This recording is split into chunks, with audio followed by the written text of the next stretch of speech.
அன்பு தமிழ் நெஞ்சங்களுக்கு மெர்சல் கெலாட்டாவின் அன்பு வணக்கம். வாங்க இன்றைய காணொளி இதோ. ஒரு பெண் தலைவராக, ஒரு பெண்ணாக இந்த அவையில் அதை நாம் பேசணும். இந்த கடந்த 4-5 நாட்களாக திண்டுக்கல், கிருஷ்ணகிரி, மதுரை போல ஒரு 10 இடங்களிலே பாலியல் வன்கொடுமை நடந்திருக்கு. எல்லாரும் பார்த்தா 4 வயசு, 5 வயசு, 6 வயசு பெண் குழந்தைகள்.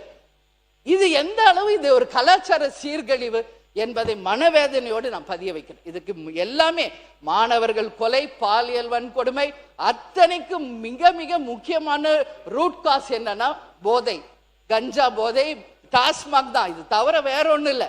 யார் ஒருவர் போதைக்கு அடிமையாகிறாங்களோ மனிதனிலிருந்து மிருகமா மாறிடுறாங்க. அந்த மிருகத்துக்கு எதுவுமே தெரியாது. தாய்க்கும் தாரத்துக்கும் எவன் ஒருவருக்கு வித்தியாசம் தெரியலையோ அவங்க தான் இன்னைக்கு 4 வயசு, 2 வயசு, 9 வயசு குழந்தைகளை பாலியல் வன்கொடுமை செய்யறவங்களுக்கு ஏற்கனவே நான் ஒரு பொதுக்கூட்டத்தில் பேசியிருக்கேன். அதை இங்க சொல்லணும்னு நினைக்கல. ஏன்னா என்கவுண்டர் தான் அதுக்கு தீர்வு என்பதை பல இடங்களில் நான் பதிய வச்சிருக்கிறேன்.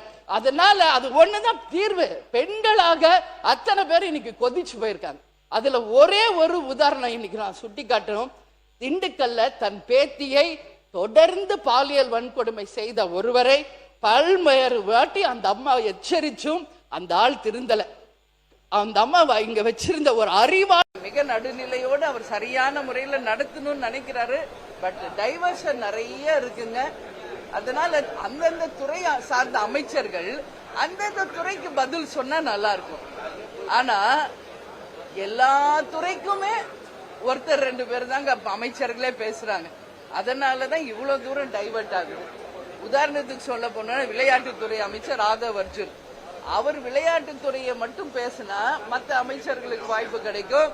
நம்ம ஃபாஸ்டா முடிக்கலாம். ஆனா எல்லா பிரச்சனைக்கும் ஆதவ் அர்ஜுன் தான் பதில் சொல்றாரு.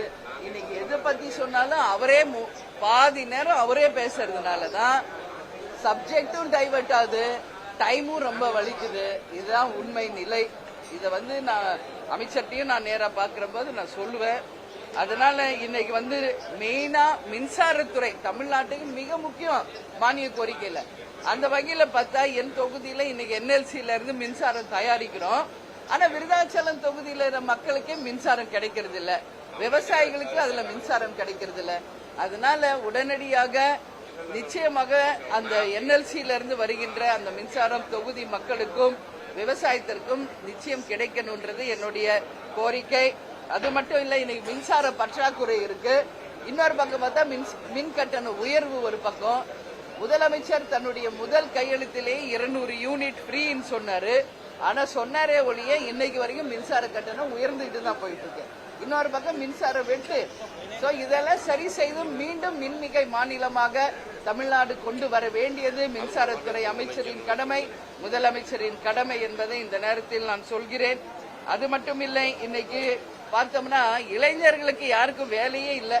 அதனாலதான் இன்னைக்கு மது போதைக்கு அடிமையாகி சட்டம் ஒழுங்கு சீரழிவு வருது. அதனால IIT, பாலிடெக்னிக் இது போன்ற பல்வேறு அவங்களுக்கு பயிற்சி கொடுத்து அதன் மூலம் வேலை வாய்ப்பு இளைஞர்களுக்கு அதிகமா தரணும் என்பது இன்னைக்கு சொல்றோம். அதே மாதிரி கேங்மேன், அதாவது மின்சாரத்துறையில வேலை செய்யும் கேங்மேன்கள் மொத்தம் 5391 பேருக்கு இன்னைக்கு வரைக்கும் வேலை உறுதி செய்யப்படவே இல்லை. சோ இதெல்லாம் நாங்க பேசணும்னு நினைக்கிறோம்.